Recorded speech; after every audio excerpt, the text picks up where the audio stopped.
Shalom. Welcome to another episode of Apostles of GMS.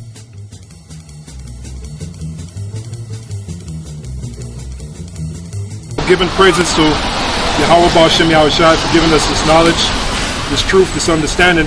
This week we're at Columbia University on location, and one of the main reasons why I decided I was going to film here and do the lesson is because it's based upon a passage that I saw from a film called Capitalist Conspiracy. And what it is was an individual by the name of G. Edward Griffin brought out some information. And this video was made back in 1969. And the information was based upon a student seizure that happened here at Columbia University in 1968. And what happened was supposedly some students seized certain members, certain officials at the school, had them arrested as it were, had them detained, and the police pretty much were told not to intervene. Police were told not to mess with the situation. In other words, the elites of society back then, they wanted that situation to escalate. And indeed it did escalate to the point where you had student riots, right? You had student demonstrations right here back in 1968, in the month of April. And this is what we're seeing now, because you know our thing is to teach about prophecy. Now you're seeing something called the Black Lives Matter movement. You're seeing that? Well, there's no difference from the so-called Black Lives Matter movement and what happened here at Columbia University back in April 1968. And you'll see the footage, you'll see the clip. And basically, it goes back to something that the elites are bringing called pressure from above and pressure from below. But what is the best way to sell big government and then world government to a people like ours, historically devoted to an independent republic of limited powers? The answer is simple. In revolutionary literature, the tactic is known as pressure from above and below. It's the strategy that Colonel House laid down in his book, Philip Drew, Administrator. Deliberately create problems, and then offer only those solutions that result in the expansion of government. Create conditions so frightful at home and abroad that the abandonment of personal liberties and national sovereignty will appear as a reasonable price for a return to domestic tranquility and world peace. If those who seek world dominion can stimulate leftist mobs into violent confrontation with local law enforcement, and also provide exhaustive news coverage so that the entire nation can see and tremble, then the peaceful and freedom-loving majority can be programmed to accept a vast expansion of government powers and even a national police force, offered supposedly to end the violence. This is the meaning of pressure from above and below. To put over police-state measures at home, they need chaos, crime, and anarchy in the streets.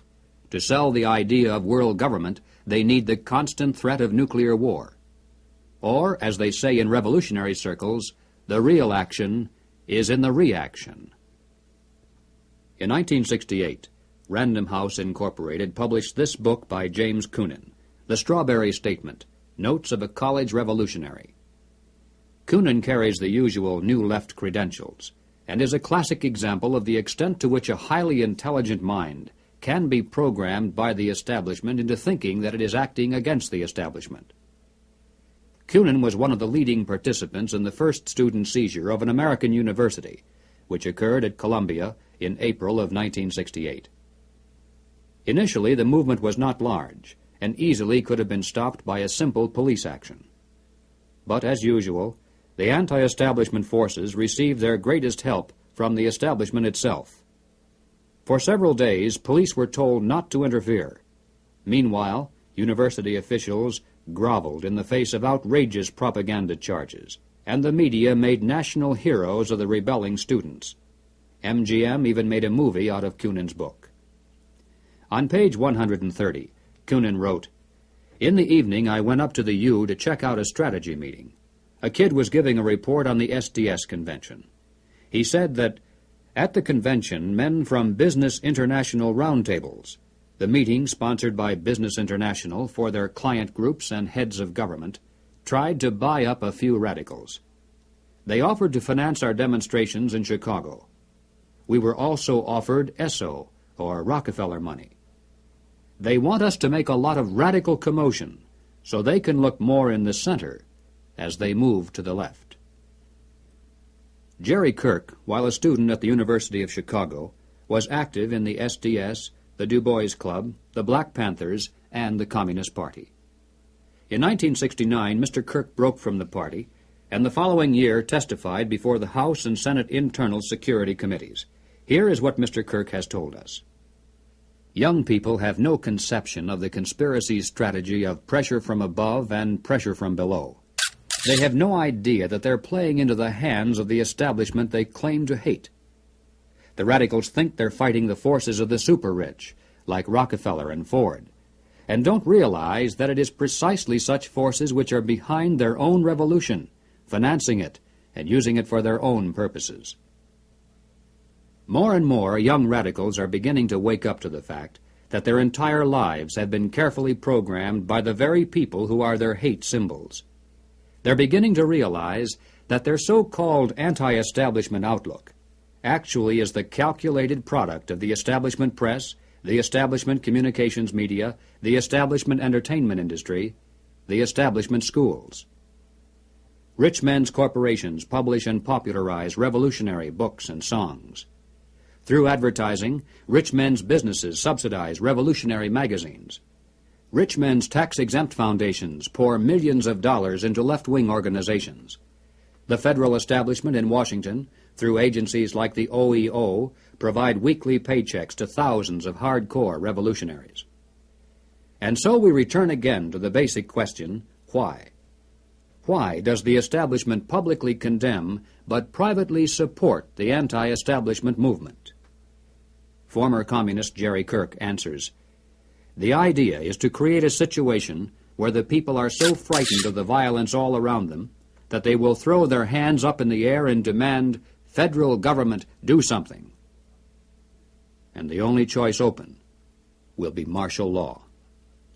The communists, black militants, and revolutionaries will never succeed in overthrowing the government of the United States. But unless they are stopped, they will scare the American people into accepting socialism from Washington and statist rule by the insiders of the establishment. This is what it is really all about. Now this so-called, Black Lives Matter movement is pressure from below. And the same thing that happened back here in Columbia University, April 1968, was pressure from below. And the fact that the police was told not to intervene shows that it was set up by the wicked elite of that society back then, or this society back then, which you know as the Illuminati, which the top members of the Illuminati are the international banking families. In this case, the Rothschild family, the Rockefeller family. And basically, why this is all being done with the student movements, the different student movements, like Black Lives Matter, is to create chaos and mayhem to justify the elites bringing in some kind of order. See, when people get fed up of seeing that chaos and mayhem, seeing what they call madness, of seeing all of that stuff, they're going to get tired and they're going to throw their hands up and demand a solution. And that solution is coming from the government, and it's going to be martial law. And that's where you tribes come in. That's where you come in, because this is where the government is going to come and seize you, going to come and take you. And we got the script. That's right. If you want to comment on it. Yeah, that's dealing with Jacob's trouble, because that's what the society is geared for. Now, if you look at all the situations going on around the world, there's uproars going on all over the world. There's a protest going on in Turkey or different places, Syria, Afghanistan. You got protests breaking out in Paris, France, all over the world, because this is the time that we're living in. Because they don't want to just bring a new world order in America; they want to bring a new world order all over the world. You know? That's right. New World Order all over the world. And that New World Order doesn't include you tribes. When I say you tribes, I'm talking about you so-called Negroes all the way down to you so-called Mexicans. And that's why the only alternative you have is to come back to this truth, come back to this knowledge of which we're teaching. And thus by coming back to this knowledge, you're coming back to Yahweh Ba'Shem Yahweh Shai, which you know in the world as God through Jesus Christ, right? Which his name is Yahweh, that's the Father's name, and his Son's name is Yahweh Shai. That's the only begotten Son's name, his true name. So like I said, we're here on location at Columbia University. Now we've done videos like this before. As a matter of fact, not too long ago, we did a video at Columbia University with Apostle Elder Tahar. And we went into some of the images there. We're pretty much going to do something like that in this video. And at the same time, we're going to bring out information of what we find. So we're going to take that walk, and we'll see you brothers in a few.